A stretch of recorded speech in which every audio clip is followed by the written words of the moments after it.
치아 건강 관련 어렵거나 애매한 질문들 백 교수가 답변해 드립니다.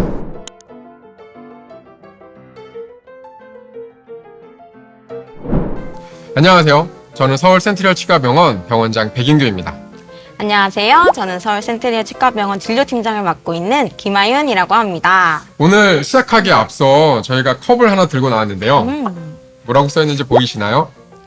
저희 치과병원이 벌써 개원 10주년이 됐습니다. 와, 축하드립니다. 너무 축하합니다. 너무 감사합니다. 앞으로도 최선을 다해서 여러분들의 구강 건강을 증진시키기 위해서 노력하는 치과병원이 되도록 하겠습니다. 자, 오늘도 재밌는 이야기들을 좀 나눠보고 싶은데 오늘 함께 이야기 나눌 주제가 뭔가요? 자, 오늘은 많은 분들이 앓고는 있지만 잘 모르시는 질환에 대해서 좀 얘기 나눠보려고 합니다. 많은 분들이 여기 겪고 계시는 질환이라는 거죠? 어떤 질환인가요? 네. 저희 그 유튜브 댓글을 보다가 이제 1년에 한 번씩 치아가 깨지고 있어서 치통이 시달린다. 뭐 주기적으로 치아가 쉽게 균열이 생겨서 부러진다. 이런 댓글을 좀 달아주신 분들이 계신데요. 질환명은 조금 생소할 수 있지만 증상을 돌아보면 이제 좀 내 얘기인데 싶은 분들이 꽤 있으실 것 같아요. 그래서 오늘 나눠볼 얘기는 바로 치아 균열 증후군입니다.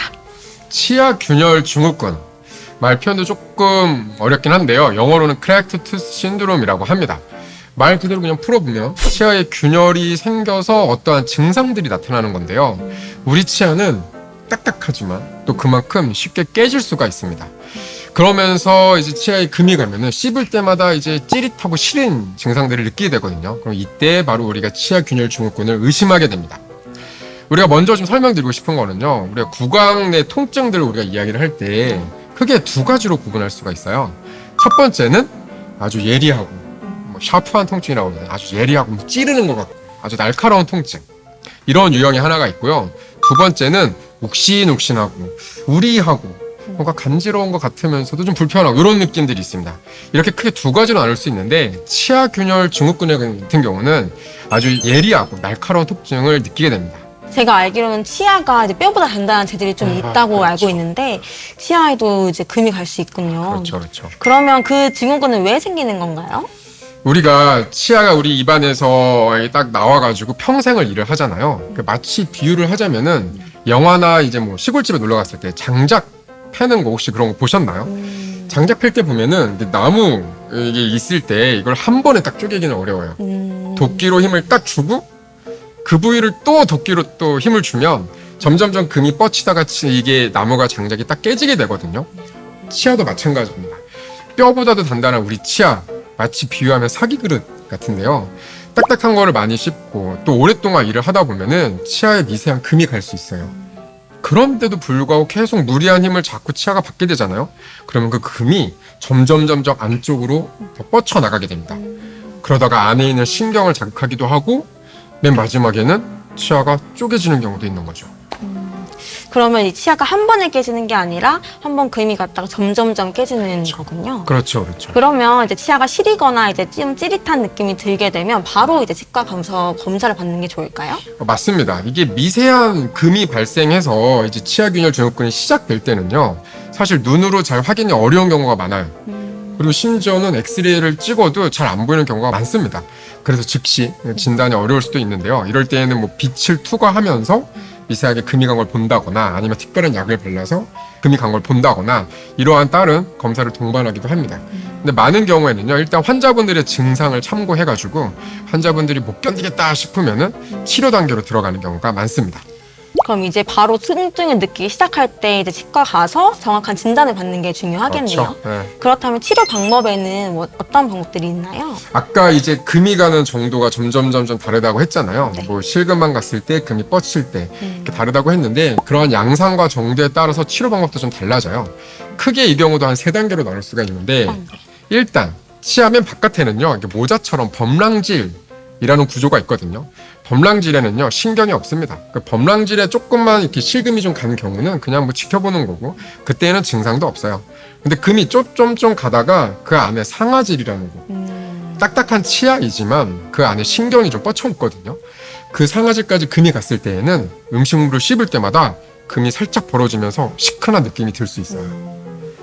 그게 이제 첫 번째 단계고 두 번째 단계는 금이 쭉 더 안으로 뻗쳤다가 안에 신경까지 도달하게 되잖아요.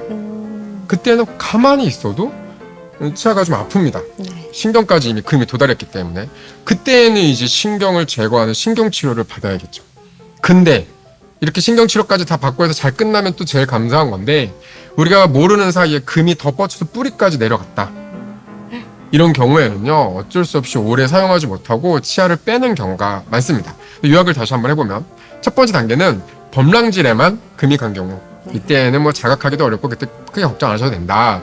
두 번째는 상아질까지 금이 간 경우, 그때에는 금이 더 벌어지지 않도록 식사도 조심조심 하셔야 되고, 너무 아프다 그러면 치아를 씌워서 이렇게 잡아줄 수도 있겠으나 대부분의 경우에는 그냥 증상을 체크하고요. 세 번째, 금이 신경까지 간 경우, 그때는 신경치료를 동반한 크라운 치료가 필요할 수 있겠습니다. 그러면은 이제 치아 균열 증후군은 한 번 치료 받았다고 해서 끝나는 게 아니라 예방이 조금 필요할 것 같네요. 그렇죠. 그럼 어떻게 하면 될까요? 우리가 이제 금이 가는 양상, 아까 말씀드렸다시피 질기거나 단단한 음식은 이제는 피해 주시는 게 좋습니다. 질긴 음식, 딱딱한 거 좋아하시는 분들 많죠. 뭐 예를 들어 오징어? 그럼 오징어 좋아하시더라도 이제는 반건조 오징어를 드시는 거예요. 말랑말랑한 거. 말랑말랑한 걸로 좀 드시고 또 잘게 잘라서 오래 씹어서 드시는 게 좋습니다. 그리고 식사를 하다 보면 이게 사람들마다 한쪽으로 씹는 게 좀 편하다 해서 한쪽으로만 씹으시는 분들이 있어요. 그러면 그 치아들만 또 혹사당하게 되거든요. 그래서 식사하실 때 한번 유심히 한번 보시고 자기 자신 한번 살펴보시고 내가 오른쪽 위주로 쓴다. 그럼 일부러 왼쪽도 좀 쓰려고 하시고 양쪽을 같이 번갈아 가면서 쓰시는 습관을 들이는 것도 중요합니다. 또 운동하시거나 뭐 공부할 때 이를 악 물거나 이런 분들이 있거든요. 꼭 조심하셔야 돼요. 어금니끼리는 꽉 닫고만 있어도 엄청나게 센 힘이 가해집니다. 평소에도 이를 꽉 물지 않도록 주의를 잘 해주셔야 되고, 만약에 밤에 잘 때 옆에서 같이 주무시는 분이 너무 이를 많이 간다고 이렇게 알려주시면 치과에 오셔가지고 확인 꼭 하시고, 뭐 필요하면은 이갈이 습관을 개선하기 위해서 장치나 아니면 보톡스 치료 이런 거를 한번 맞는 것이 좋습니다. 무엇보다는 정기적으로 이제 치과 검진을 통해서 우리가 치아가 많이 마모되는 거, 그 다음에 또 이제 금이 많이 가서 실금이 많이 간 경우들 이런 거 볼 수 있거든요. 그래서 검진을 통해 조기에 좀 발견을 해서 적절한 치료를 해주는 게 좋겠습니다. 우리가 영양에 따라서 또 유전에 따라서 치아의 강도가 딱딱하지 않고 좀 약한 분들이 있어요. 실제로 그런 분들일수록 더 단단한 음식 드시는 것을 좀 주의해 주셔야겠습니다. 그러면은 이제 괜찮겠지 하고 치료를 미루거나 아니면 방치하게 되면 어떤 문제가 생길까요? 보통은 요 치아 균열 증후군이 생기면은 통증이 좀 심한 분들이 많아요. 그래가지고 치과에 빨리들 오시는데 또 어떤 분들은 약간 경미한 것 같아가지고 끝까지 참는 분들이 계십니다. 근데 아까 제가 시골집에서 장작 패는 비유를 설명해 드렸듯이 이렇게 치아가 계속 힘을 받다 보면 어느 순간 금이 짜자자자작 진행될 수 있어요. 좀 빨리. 그때에는 이거 손 쓸 틈도 없게 되게 큰 통증이 생겨가지고 치과에 오시거나 갑자기 치아가 깨져서 오실 수도 있습니다. 그러니까 좀 불편하다 싶으시면요, 어차피 성인들은 6개월에 한 번씩 정기검진도 권유드리니까 얼른 치과에 한번 들리셔서 확인해 보시는 게 좋겠습니다. 뼈는 이렇게 금이 가도 적절히 치료하고 시간이 지나면 다시 잘 붙죠. 그러나 치아는 그렇지 않습니다. 치아는 한번 금이 가버리면요, 이게 금이 다시 완전히 붙을 수는 없거든요. 이걸 꼭 기억하셔야겠습니다. 그럼 이제 음식을 씹을 때 찌릿한 느낌이 이제 같은 부위에서 지속적으로 발생하게 되면 미루지 마시고 치과에 내원하셔서 해당 부위에 문제가 없는지 꼭 확인해 보는 게 좋겠네요. 맞습니다.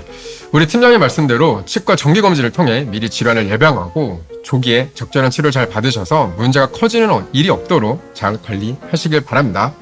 오늘은 여기까지고요. 좋아요, 댓글 구독과 알림 설정까지 부탁드립니다. 우리 샌둥이들 안녕. 안녕.